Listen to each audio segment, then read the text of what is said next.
क्या चल रहा था, राष्ट्रपति की शक्तियाँ।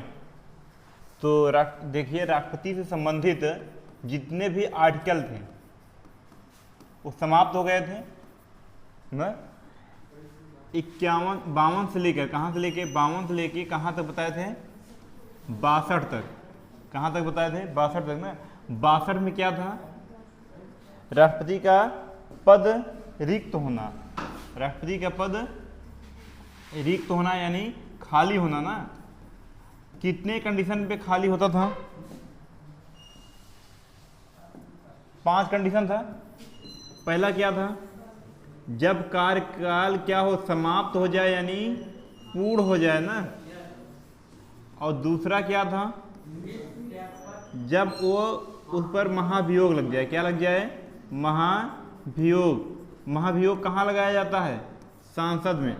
या तीसरा बात करें हम, उनका क्या हो जाए, त्याग पत्र दे दें। क्या दे दें, त्याग पत्र। या मृत्यु हो जाए, क्या हो जाए, मृत्यु हो जाए। या फिर क्या हो जाए, चुनाव अवैध घोषित हो जाए।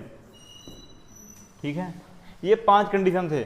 हमने ये भी बताया था कि 4 कंडीशन पर कौन आता है, उपराष्ट्रपति। कौन आता है, उपराष्ट्रपति या कार्यवाहक राष्ट्रपति। ठीक है, और ये पहले कंडीशन पर कौन बने रहते हैं, वही राष्ट्रपति बने रहते हैं जब तक इनके पद यानी राष्ट्रपति का अगला उत्तराधिकारी ना आ जाए। ठीक है ना, ये कंडीशन था।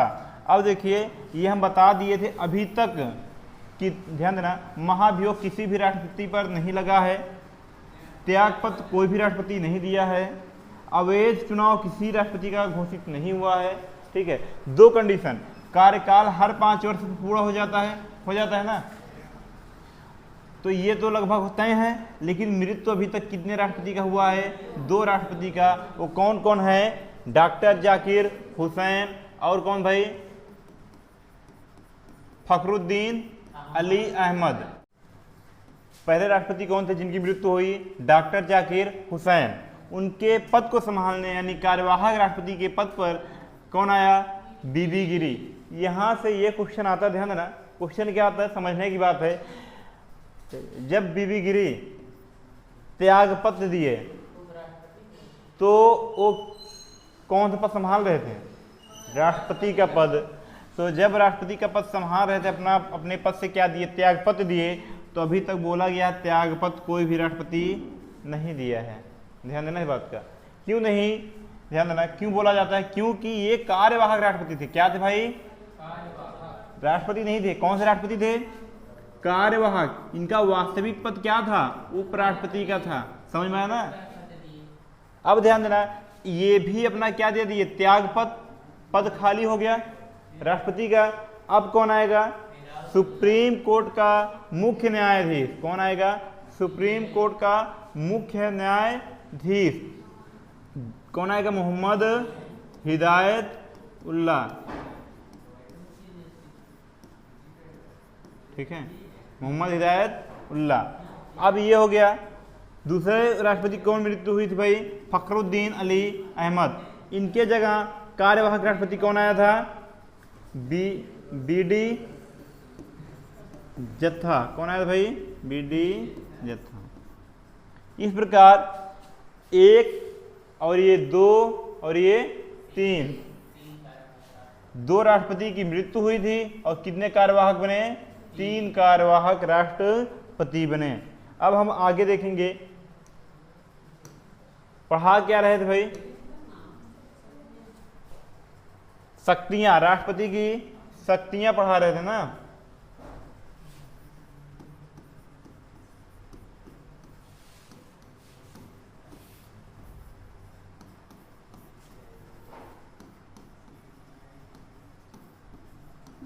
राष्ट्रपति की शक्तियां एक बता दिए थे, कार्यकारी शक्ति बता दिए थे,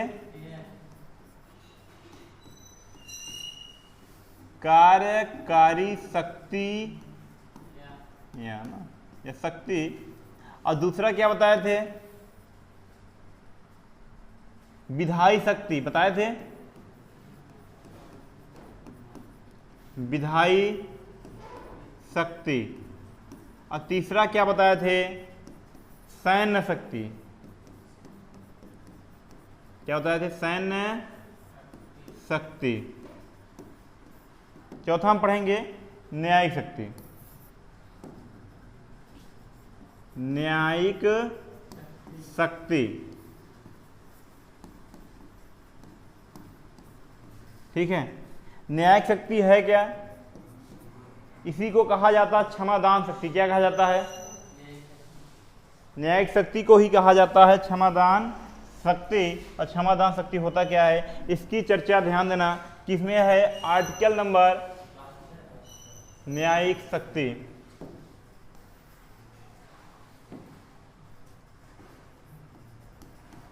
न्यायिक शक्ति, न्यायिक शक्ति की चर्चा आर्टिकल नंबर 72 में। किसमें है? 72 या अनुच्छेद नंबर 72 में, ठीक है। इसी को कहा जाता है क्षमादान की शक्तियाँ। क्षमादान कितने प्रकार की होती हैं? 5 प्रकार की होती हैं। कौन कौन सी होती हैं? देखिए, क्षमादान कितने प्रकार की होती हैं? 5। पहला होता है क्षमा। क्या होता है? दूसरा होता है लघुकरण। क्या होता है? तीसरा होता है प्रतिहार। क्या होता है भाई? प्रतिहार। और चौथा होता है विराम। क्या होता है? और पांचवा होता है प्रतिलंबन। क्या होता है? प्रतिलंबन। ये 5 प्रकार की शक्तियां होती हैं। शक्ति क्या है? ये न्यायिक शक्ति। कौन सी शक्ति है? न्यायिक शक्ति, यानी न्याय से संबंधित शक्ति को हम क्या कहते हैं? न्यायिक शक्ति, या फिर क्या कहते हैं? क्षमादान शक्ति। क्षमादान शक्ति कितने हैं भाई? 5 हैं, ठीक है। कौन कौन से हैं? क्षमा शक्ति, लघुकरण शक्ति, प्रतिहार, विराम और प्रतिलंबन। देखिए, क्षमादान शक्ति यानी क्षमा किसे कहते हैं हम? जब राष्ट्रपति किसी व्यक्ति को पूर्णतः माफ कर देता है। जैसे मान चलिए किसी व्यक्ति को किसकी सजा हुई है? फांसी की सजा हुई है, ठीक है। और फांसी की सजा को राष्ट्रपति क्या कर दे? माफ कर दे, तो उसे हम क्या कहते हैं? क्षमा। यानी पूरी तरीके से क्या कर दिया राष्ट्रपति? क्षमा कर दिया। यानी फांसी की सजा को भी कौन माफ कर सकता है भाई? राष्ट्रपति। या किसी को कारावास यानी आजीवन कारावास। कौन जीवन? आजीवन, माने पूरे जीवन भर कहाँ रहना है? जेल रहना है। तो यदि आजीवन कारावास को माफ कर दिया तो वो किसमें जाएगा? क्षमादान। यानी ऐसे सजा जो पूरी तरह से माफ कर दे वो किसमें जाएगा? क्षमा में। फांसी की सजा को माफ कर दे, किसमें जाएगा? क्षमा में। या किसी व्यक्ति को आजीवन कारावास हुआ है तो उसको माफ कर दे तो किसमें जाएगा? क्षमा में। यानी किसी भी सजा को यदि पूरी तरीके से माफ कर देता है तो किसमें जाएगा? क्षमा में जाएगा, ठीक है ना। अब देखिएगा लघुकरण क्या है, ठीक है। क्या है? लघुकरण। लघुकरण में क्या है? ध्यान देना, इसमें लघुकरण में प्राकृति बदलता है। क्या बदलता है? प्राकृति, यानी किस प्रकार की सजा आपको दी गई है उसको चेंज किया जाएगा, ठीक है। आगे ध्यान देना, प्रतिहार क्या है? प्रतिहार में समय बदला जाता है। क्या बदला जाता है? समय। ध्यान देना, इसमें समय नहीं बदला जाता। क्या नहीं बदला जाता? समय नहीं बदला जाता। इसमें क्या बदली जाती है? सजा की प्रकृति। इसमें समय बदला जाता है, सजा की प्रकृति नहीं बदली जाती। ध्यान देना इस बात का, ठीक है ना। अब क्या है? जैसे यदि आपको 10 साल की सजा यानी 8 साल की सजा हुई है। कैसी सजा? कठोर सजा। तो क्या करेगा? प्रकृति बदलेगा, यानी कठोर सजा को साधारण सजा या सिंपल सजा कर देगा, बस, ठीक है। तो 8 ही साल समय क्या रहेगा? 8 ही साल हमने बोला, समय नहीं बदली जाएगी, समय वही रहेगा। बस क्या करेगा? कठोर सजा को किस में बदल देगा? साधारण समय में, साधारण सजा। समझ में आया इतना? आगे देखिएगा, समय, इसमें क्या है भाई? प्रतिहार। प्रतिहार में क्या है? समय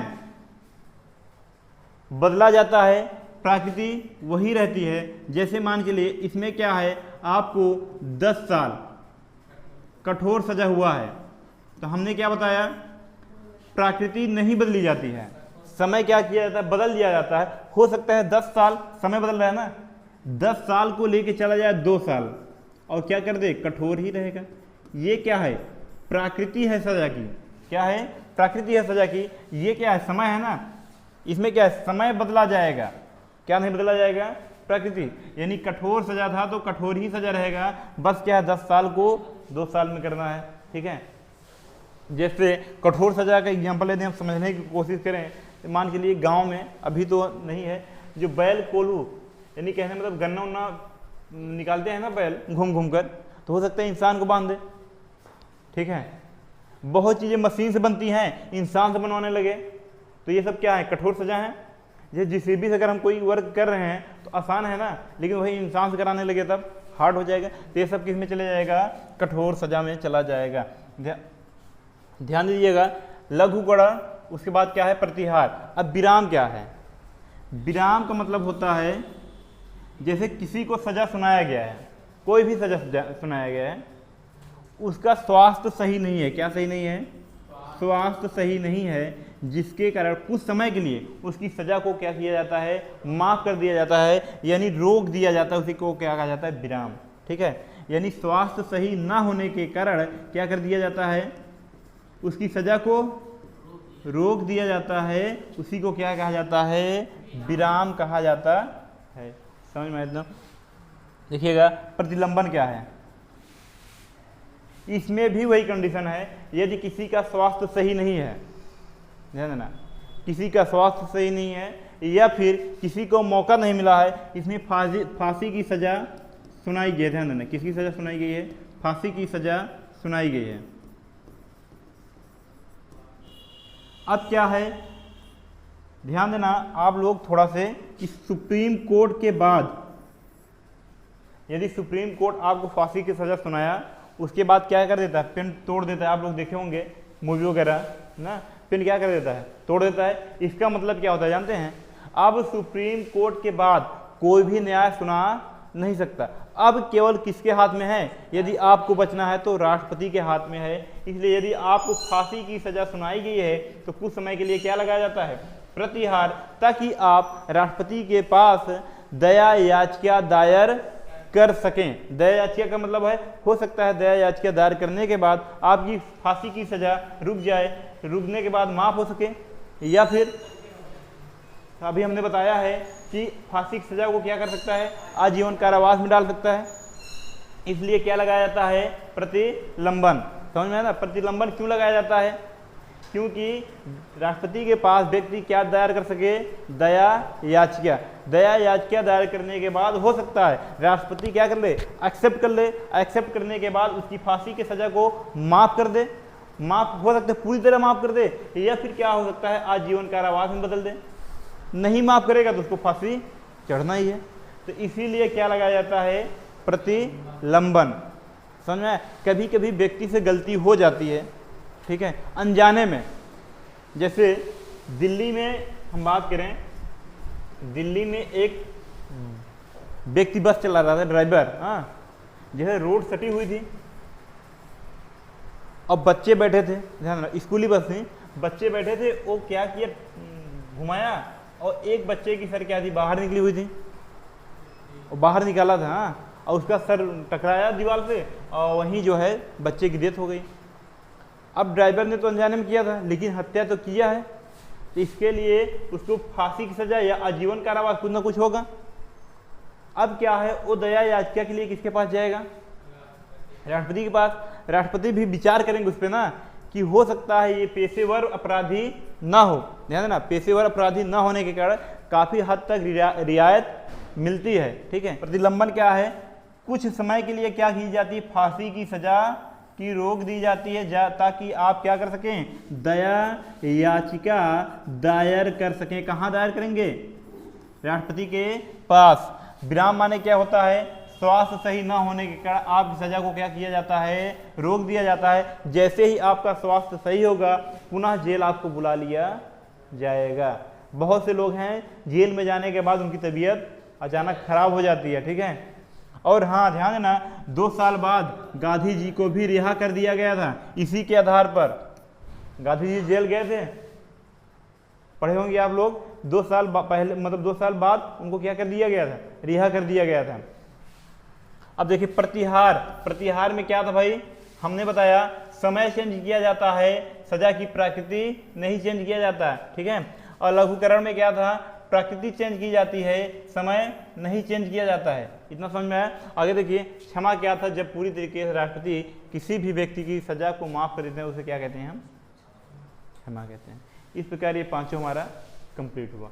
अब ध्यान देना, न्यायिक शक्ति है तो किसके पास है, राष्ट्रपति के पास, पर ये अपने मन से नहीं कर सकते हैं, ठीक है। किसके मन से नहीं कर सकते हैं, अपने मन से नहीं कर सकते हैं। क्यों, क्योंकि इसमें बोला गया है यदि राष्ट्रपति किसी को क्षमा करना चाहते हैं तो परामर्श लेंगे, यानी सलाह लेंगे। किससे सलाह लेंगे, गृह मंत्रालय। किससे लेंगे भाई, राष्ट्रपति किससे सलाह लेंगे, गृह मंत्री, ठीक है, गृह मंत्री या मंत्रालय से, ठीक है।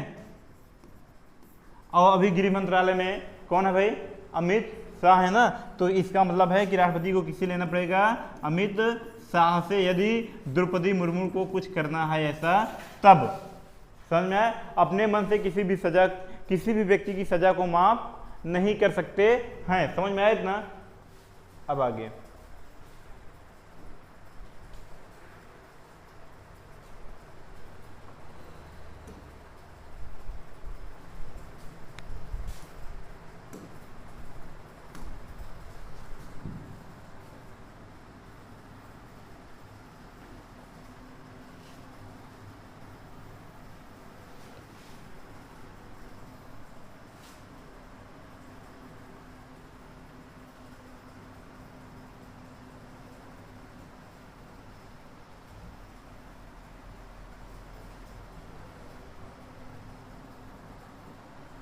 देखिएगा, न्यायिक शक्ति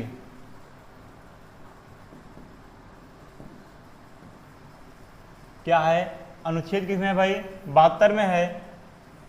क्षमादान की शक्ति है, राष्ट्रपति क्षमा करने के लिए किससे लेते हैं सलाह, गृह मंत्री से सलाह या परामर्श लेते हैं। कितने प्रकार के होते हैं भाई, 5 प्रकार के होते हैं क्षमादान शक्ति। पहला क्या है, क्षमा है। दूसरा क्या है, लघुकरण है। तीसरा क्या है, परिहार है। चौथा क्या है, विराम है। और पांचवा क्या है, प्रतिलंबन होना चाहिए, प्रविलंबन हो गया, ठीक है, प्रतिलंबन है। देखिए क्षमा में क्या है, जब राष्ट्रपति किसी भी सजा को पूरी तरीके से क्या कर देते हैं, माफ कर देते हैं, तो उसे क्या कहते हैं, हम क्षमा कहते हैं। लघुकरण में क्या है, जब व्यक्ति किंतु समय नहीं घटाते, ध्यान देना, यही बताया ना, समय नहीं घटाते हैं और क्या बदल देते हैं, प्रकृति को बदल देते हैं, तो क्या कहलाता है, लघुकरण। में क्या है, स्वास्थ्य अच्छा न होने के कारण क्या कर देता है, विराम लगा दिया। प्रतिलंबन में क्या है, ध्यान देना, राष्ट्रपति फांसी की सजा को कुछ समय के लिए क्या कर सकते हैं, रोक सकते हैं। क्यों रोकते हैं, देखिएगा, ताकि व्यक्ति क्या कर सके, दया याचिका, और दया याचिका को और क्या कहा जाता है, मर्सी कहा जाता है। क्या कहा जाता है, दया याचिका को और क्या कहा जाता है, मर्सी कहा जाता है। हो सकता है कि पूछ ले प्रतिलंबन क्यों लगाया जाता है, उसमें दया याचिका ना दे और ऑप्शन दे दे मर्सी, तो क्या सही होगा, मर्सी सही होगा, ये ध्यान देना, ठीक है ना। अब ध्यान देना,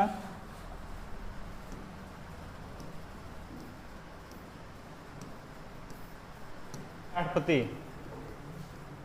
बताया, राष्ट्रपति जो है यानी न्यायिक शक्ति, न्यायिक शक्ति में भी कौन सी शक्ति,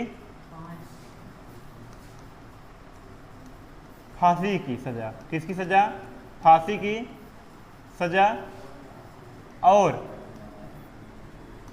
सेना की सजा, दोनों को क्या कर सकता है, माफ कर सकता है ना। सेना की सजा दोनों को क्या कर सकता है, माफ कर सकता है। कौन, राष्ट्रपति। अब बात करें, हर राज्य में क्या होता है, राज्यपाल होता है, राज्यपाल होता है ना। राज्यपाल सजा को तो माफ कर सकता है, क्या माफ कर सकता है, जैसे कोई गलती किया है उसकी सजा को तो माफ कर सकता है, पर फांसी की सजा और सेना की सजा नहीं माफ कर सकता है, ठीक है, ध्यान देना, फांसी की सजा और सेना की सजा को नहीं माफ कर सकता है। यदि हम बात करें अमेरिका के राष्ट्रपति, किसकी राष्ट्रपति, अमेरिका के राष्ट्रपति की बात करें तो अमेरिका के राष्ट्रपति भी फांसी की सजा तो माफ कर सकते हैं, फांसी की सजा माफ कर सकते हैं, लेकिन माफ कर सकते हैं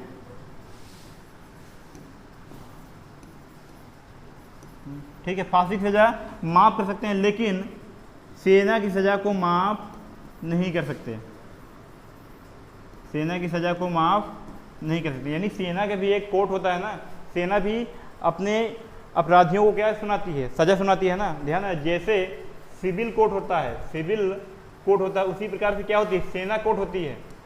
इसका मतलब है कि सेना जो सजा सुनाएगी राष्ट्रपति माफ कर सकता है, लेकिन कौन नहीं माफ कर सकता है, राज्यपाल नहीं माफ कर सकता। और कौन नहीं माफ कर सकता है, अमेरिका में अमेरिका के राष्ट्रपति अपने यहाँ की सेना के सजा को माफ नहीं कर सकते हैं। ध्यान रखना, कोर्ट एक होता है न्याय सिविल कोर्ट, एक होता है सेना कोर्ट, जिसे हम कहते हैं मार्शल कोर्ट। क्या कहते हैं, सेना को कोर्ट को क्या कहा जाता है, मार्शल लॉ कहा जाता है, मार्शल कोर्ट कहा जाता है। समझ में आया ना। आगे देखिएगा, हमने बताया राष्ट्रपति जो है फांसी की सजा और सेना की सजा दोनों को माफ कर सकते हैं, राज्यपाल फांसी की सजा और सेना की सजा नहीं माफ कर सकते हैं, पर और जितने प्रकार की सजा हैं सबको क्या कर सकते हैं, माफ कर सकते हैं। उसी प्रकार से अमेरिका के राष्ट्रपति क्या कर सकते हैं, फांसी की सजा माफ कर सकते हैं, पर सेना की सजा को माफ नहीं कर सकते हैं। ये हो गया सैन्य शक्ति, कल पढ़ाए थे। राजनीतिक शक्ति नहीं हुआ है ना, ये देख लीजिए।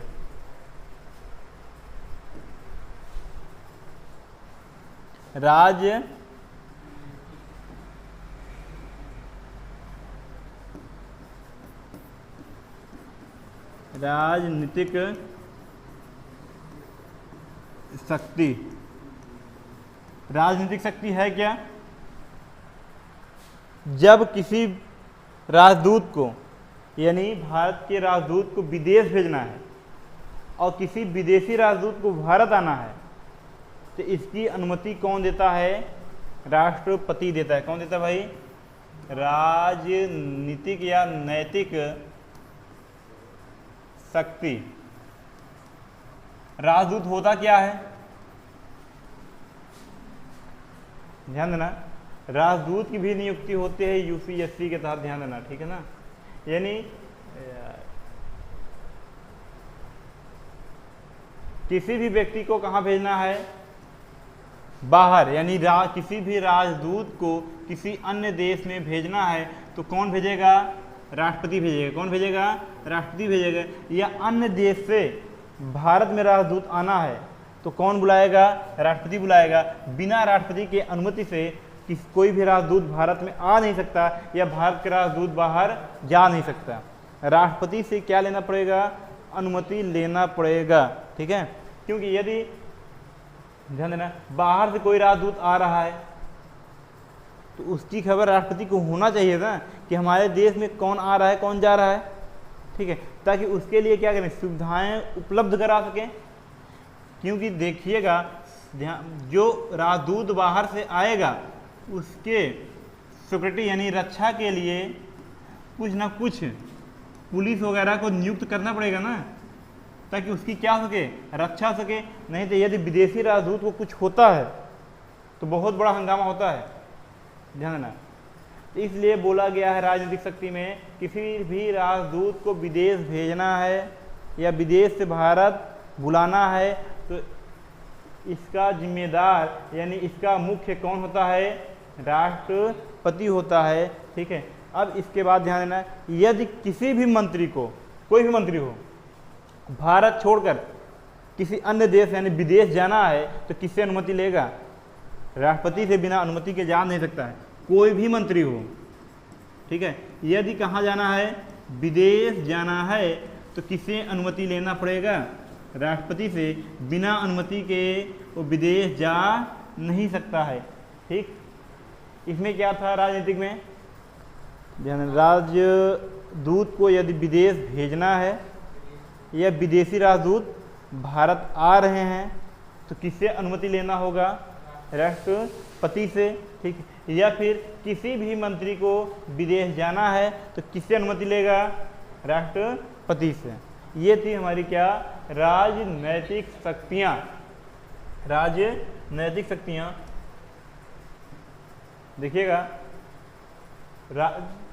भारत के राजदूत को विदेश भेजना तथा विदेशी राजदूत को भारत में आने की अनुमति देना किसकी शक्तियाँ भाई? राष्ट्रपति की। विदेश जाने वाले मंत्री राष्ट्रपति से क्या लेके जाएंगे? अनुमति लेके जाएंगे। ये क्या है? विवेकाधिकार। विवेकाधिकार शक्ति।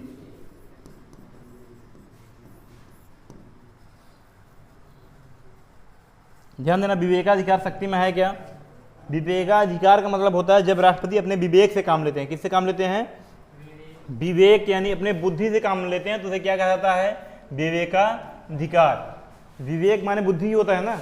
जब राष्ट्रपति अपने विवेक से काम लेते हैं तो उसे क्या कहा जाता है?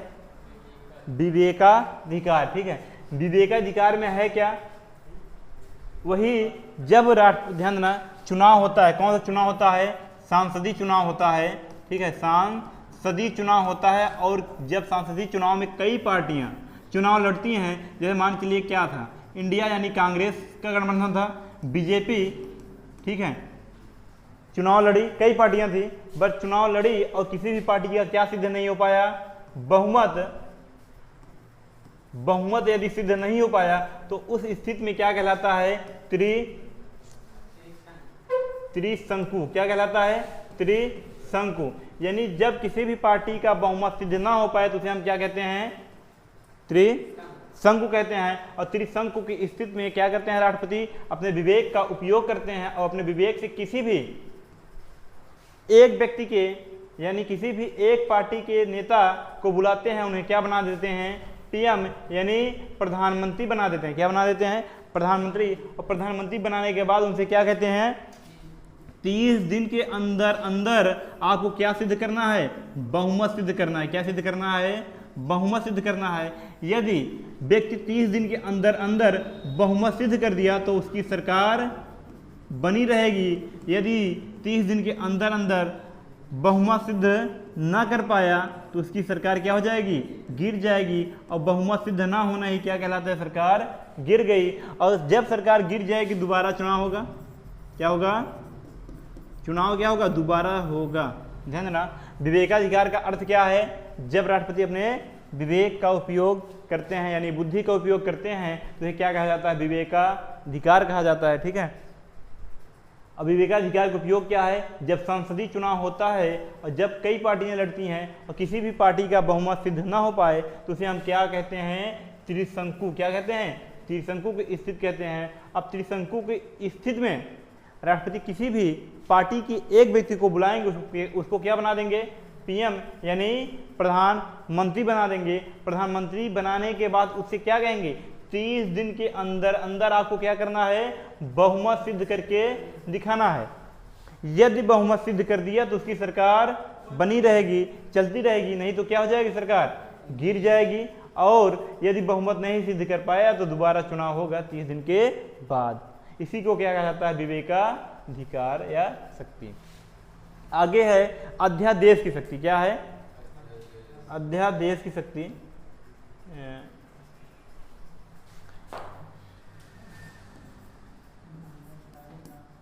अध्यादेश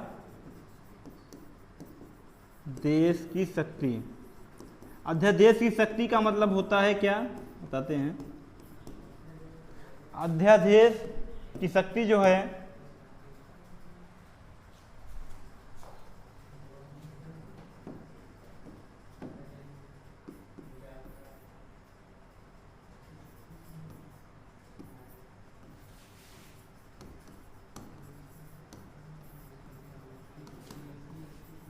अध्यादेश का शक्ति का मतलब ये होता है कि यदि राष्ट्रपति,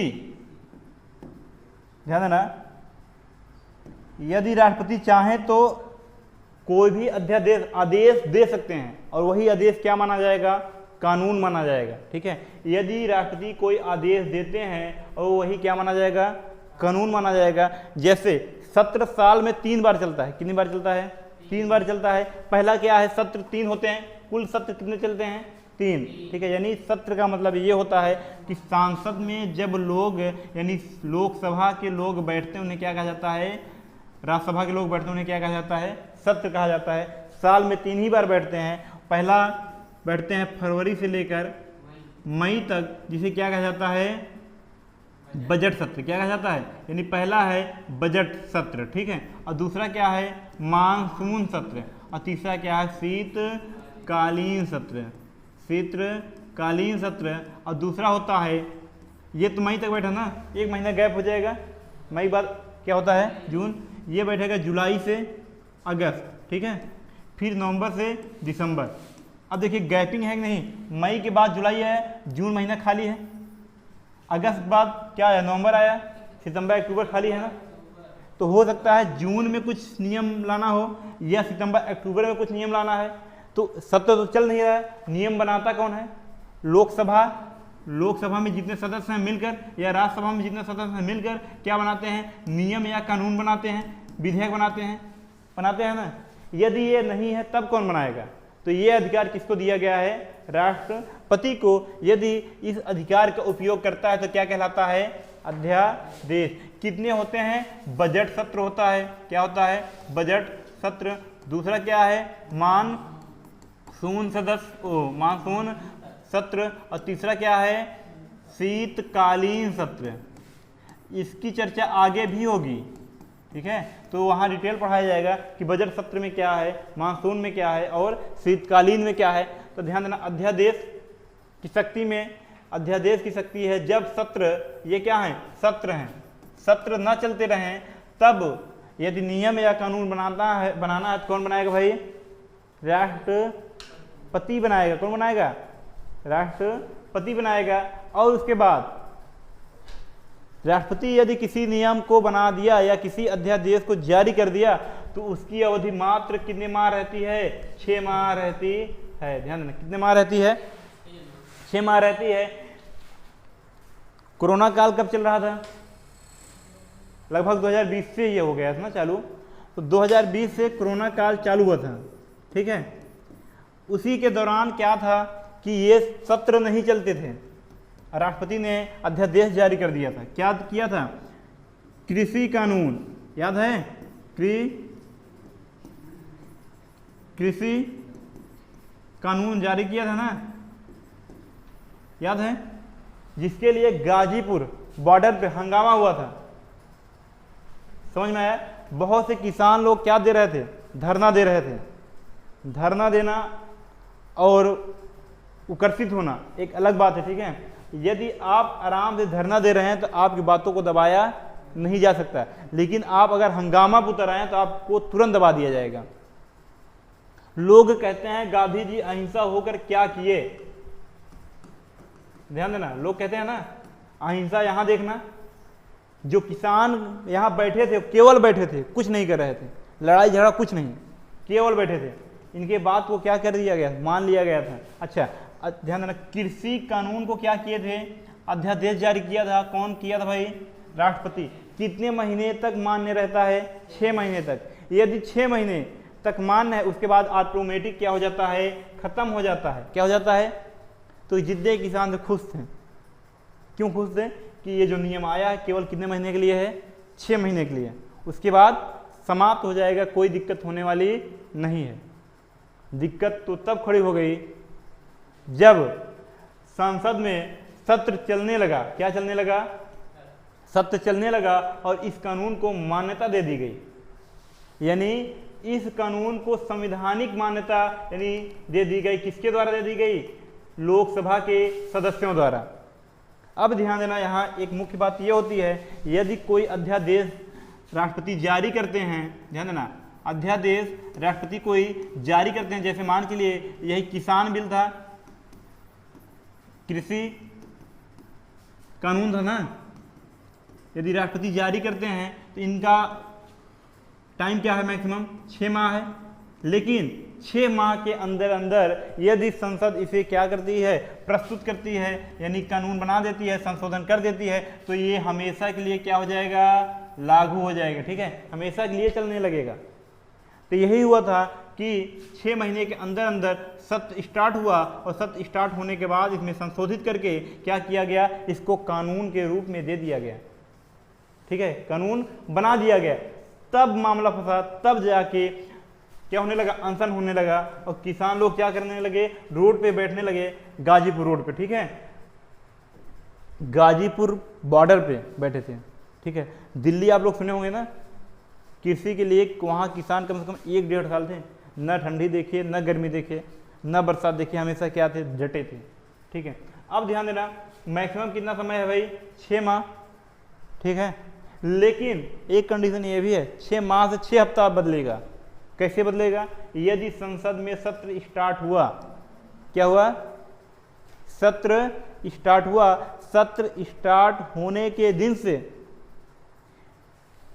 इस अध्यादेश का टाइम कितने दिन रह जाता है, 42 दिन। कितने दिन, 42 दिन। यदि संसद 42 दिन के अंदर अंदर इसे कानून की मान्यता नहीं देती है तो क्या हो जाएगा, ये कानून यानी बिल क्या हो जाएगा, अध्यादेश क्या हो जाएगा, रद्द हो जाएगा। इसमें टाइम 2 बार है, ध्यान देना। एक तो अगर सत्र नहीं बैठती है तो मैक्सिमम कितने महीने के लिए है, 6 माह के लिए। यदि सत्र बैठ गई तो सत्र बैठने के दिन से कितने दिन है भाई, 6 सप्ताह, यानी कितने दिन, 42 दिन। ध्यान, ये क्या है, राष्ट्रपति का अध्यादेश। ये बहुत बड़ा हंगामा हुआ था, और बाद में क्या किए, पीएम यानी प्रधानमंत्री कौन है भाई, नरेंद्र मोदी को वापस लेना पड़ा ये बिल। और पूछते हैं कि अहिंसा से गांधी जी ने क्या किया था, समझ में आया, किसान ने अहिंसा से क्या किया था। विवेकाधिकार में देखिए भाई, विवेकाधिकार क्या था, इस शक्ति का प्रयोग राष्ट्रपति अपनी इच्छा अनुसार करते हैं। इसका इच्छा अनुसार बताया ना, अपने विवेक से करते हैं, ठीक है ना, अपने बुद्धि से करते हैं। इसका प्रयोग लोकसभा के त्रिशंकु होने पर, अर्थात किसी भी दल का बहुमत ना मिलने पर करते हैं। ये बताया ना, जब किसी भी बहुमत का क्या नहीं होता, बहुमत यानी किसी भी दल का या किसी भी पार्टी का बहुमत नहीं होता तो क्या कहलाता है, त्रिशंकु। जब लोकसभा में किसी भी दल यानी किसी भी पार्टी को बहुमत नहीं मिलता तो राष्ट्रपति किसी भी दल यानी किसी भी पार्टी के नेता को प्रधानमंत्री घोषित कर देते हैं। और क्या कहते हैं भाई, 30 दिन के अंदर अंदर क्या सिद्ध करना है, बहुमत सिद्ध करना है। और उसके बाद कहा जाता है यदि 30 दिन के अंदर भीतर बहुमत सिद्ध ना कर पाए, ध्यान देना, ना कर पाए तो क्या होगा, चुनाव दोबारा। अगला क्या है, राष्ट्रपति का वीटो शक्ति, ठीक है। राष्ट्रपति का वीटो शक्ति, ठीक है। राष्ट्रपति का वीटो शक्ति कितने प्रकार के हैं भाई, 3 प्रकार के हैं। कितने प्रकार के हैं, 3 होते हैं। पहला क्या है, अत्यंतकारी वीटो, क्या है, अत्यंतकारी वीटो, ठीक है। और दूसरा क्या है, भाई, निलंबकारी, क्या है, निलंबकारी वीटो। और तीसरा क्या है, जेबी वीटो। जेबी को ही कहा जाता है पॉकेट वीटो। क्या कहा जाता है, पॉकेट वीटो। देखिएगा, अत्यंतकारी वीटो क्या है, ये समाप्त कर दिया गया है। कब समाप्त किया गया, ये ध्यान देना, 42वां संशोधन कब किया गया था, 1976 में। कब किया गया था, 1976। बताया थे 426 ना, और 448। 1976 में क्या कर दिया गया था, अत्यंतकारी वीटो समाप्त कर दिया गया। क्यों किया गया, अच्छा पहले होता क्या है ये हम जान लें। जब लोकसभा और राज्यसभा किसी बिल यानी किसी भी विधेयक को पारित करके, ध्यान देना, संसद के कितने अंग होते हैं, राष्ट्रपति संसद के कितने अंग होते हैं, 3 अंग होते हैं। कितने अंग होते हैं, 3 अंग होते हैं। एक लोकसभा, राज्यसभा और राष्ट्रपति, ठीक है ना। लोकसभा, राज्यसभा और राष्ट्रपति कितने अंग होते हैं, 3 अंग होते हैं। जब लोकसभा, ध्यान देना, जब लोकसभा, राज्यसभा किसी बिल को या विधेयक को पारित करके किसके पास भेजते थे, राष्ट्रपति के पास, और राष्ट्रपति तुरंत क्या करता था, रद्द कर देता था, मना कर देता था कि ये विधेयक सही नहीं है। उसी को क्या कहा जाता था, अत्यंतकारी। किसका उपयोग करता था, यानी किसी भी विधेयक को खत्म करने, ये रद्द करने के लिए किस वीटो का उपयोग करता था, अत्यंतकारी वीटो को, ठीक है। अच्छा, ये करता क्यों था, ध्यान दीजिएगा। जैसे जो राष्ट्रपति हैं, अभी हम बात करें द्रौपदी मुर्मू को, इन्हें कौन सी सरकार नियुक्त की है, यानी कौन सी सरकार के द्वारा ये बनी है? कहीं ना कहीं बीजेपी के द्वारा बनी है। लग बाई चांस इनका कार्यकाल 2024 में, ध्यान देना, अच्छा हुआ पीएम बन गए, कौन? प्रधानमंत्री नरेंद्र मोदी। यदि ना बनते तो राष्ट्रपति का कार्यकाल चलता रहता, ध्यान देना, राष्ट्रपति का कार्यकाल चलता रहता, और यहीं से कौन आ जाते? कोई नया राष्ट्रपति आ जाता, कोई नया पीएम आ जाता, ध्यान देना, कोई नया पीएम आता ना। अब राष्ट्रपति तो वही रहेंगे, पीएम नए आए हैं, तो पीएम जो भी वर्क करेंगे किसके सहायता, यानी किसकी सिग्नेचर से होता है? बिना राष्ट्रपति की सिग्नेचर से कुछ नहीं हो सकता। राष्ट्रपति क्या करते? जो पीएम लाते विधेयक, राष्ट्रपति तुरंत क्या करता? खत्म। सही नहीं है, सही नहीं है, सही नहीं है, काम हो ही नहीं पाता देश में। तो इसलिए क्या किया गया? अत्यंतकारी वीटो को क्या कर दिया गया? समाप्त कर दिया गया। और कब किया गया था? 42वां संविधान संशोधन 1976। ये बताइए, अत्यंतकारी वीटो क्यों समाप्त किया गया? ये समझ में आया? ये जरूरी भी था समाप्त होना, क्योंकि देखिए यही सरकार नहीं, कोई भी सरकार हो, जैसे मान चलिए सपा या कांग्रेस की ही सरकार है, वो अपने मुताबिक राष्ट्रपति को चुनेंगे। अब सपा की सरकार, कांग्रेस की सरकार क्या हुई? समाप्त हुई। बीजेपी की सरकार बनी, तो राष्ट्रपति तो वही बने रहेंगे ना। अब क्या करेंगे? वो राष्ट्रपति जो हैं किस पार्टी के हैं? कांग्रेस के। राष्ट्रपति किसी पार्टी के नहीं होते हैं, लेकिन एक हम दर्दी होती है ना, तो किसके हैं? कांग्रेस की। बीजेपी की कोई काम करना चाहती है, करने नहीं देंगे। इसके लिए क्या किया गया? अत्यंतकारी वीटो को समाप्त कर दिया गया। अरे देश के प्रति कोई बात है ना, तो दुश्मन भी खड़ा हो जाता है, ठीक है, कि हमारे देश से पड़ी है, तो ये तो राष्ट्रपति हैं। उसके बाद क्या आता है? निलंबकारी। क्या आता भाई? निलंबकारी। निलंबकारी में क्या? ध्यान देना, निलंबकारी वीटो का उपयोग राष्ट्रपति तब करते हैं जब कोई विधेयक आता है, ध्यान देना, जब कोई विधेयक आएगा और उस विधेयक को राष्ट्रपति को अच्छा नहीं लगा, कुछ संशोधन कराना चाहते हैं या कुछ सुधारवाना चाहते हैं उस विधेयक में, तो राष्ट्रपति क्या करेंगे? इस वीटो का उपयोग करेंगे। किस वीटो का? निलंबकारी वीटो का। और ये वीटो यानी विधेयक फिर कहाँ चला जाएगा? फिर संसद में जाएगा, और संसद वाले यदि चाहेंगे तो उसमें परिवर्तन करेंगे, नहीं तो सेम टू सेम फिर भेज देंगे। किसके पास? राष्ट्रपति के पास। तब राष्ट्रपति बाध्य है उस पर सिग्नेचर करने के लिए। समझ में आया? दूसरी बार वापस नहीं कर सकता है, उस पर क्या है? बाध्य है सिग्नेचर करने के लिए, ठीक है। तो दूसरी बार यही है क्या? निलंबकारी वीटो। यानी निलंबकारी वीटो का उपयोग करने से राष्ट्रपति किसी भी विधेयक को पुनः कहाँ भेज सकता है?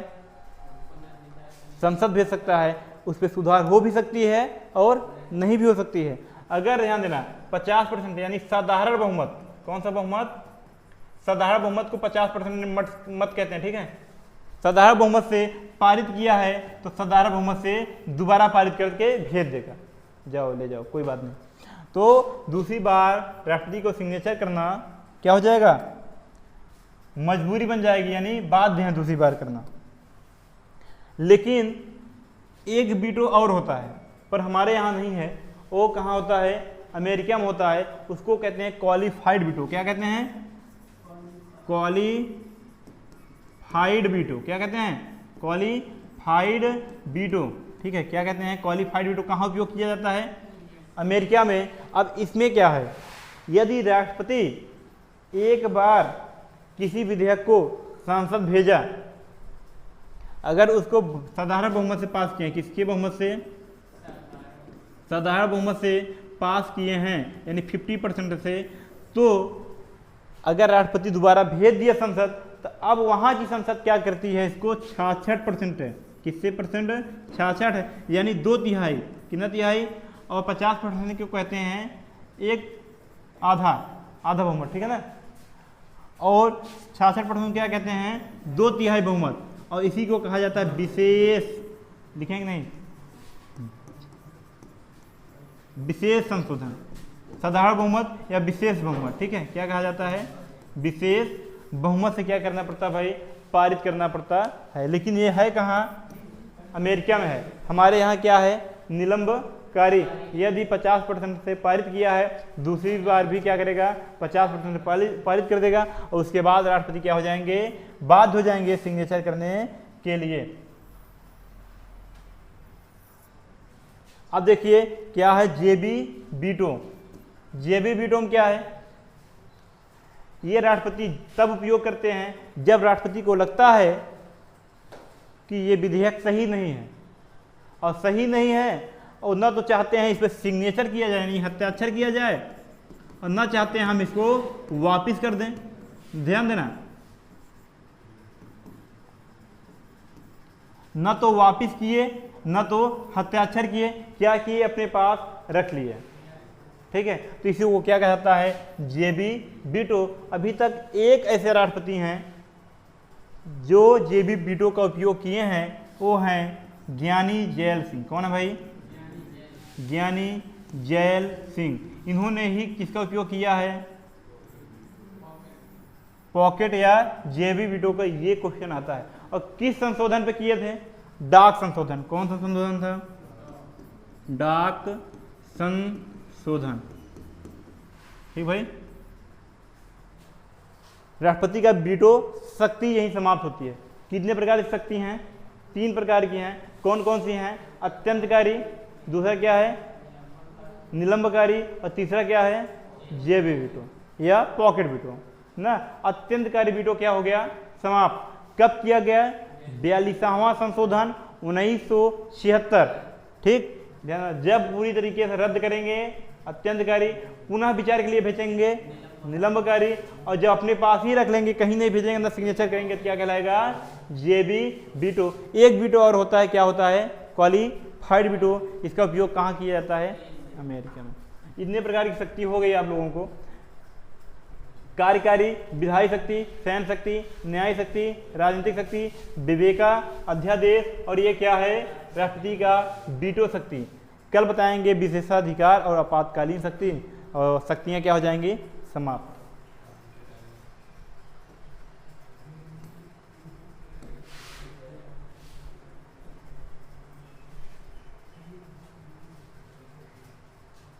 देखिएगा अत्यंतकारी क्या है, जब राष्ट्रपति जब विधेयक का पूरी तरह रद्द कर दे, क्या कहलाएगा, अत्यंतकारी। पुनर्विचार के लिए कहाँ भेजेगा, संसद भेजेगा, क्या कहलाएगा, निलंबकारी। उसके बाद जेबी वीटो को ध्यान देना, न हस्ताक्षर करे और न पुनर्विचार के लिए वापस करे, क्या कहलाएगा, जेबी वीटो। डाक संशोधन पर किसने उपयोग किया था, ज्ञानी जैल सिंह।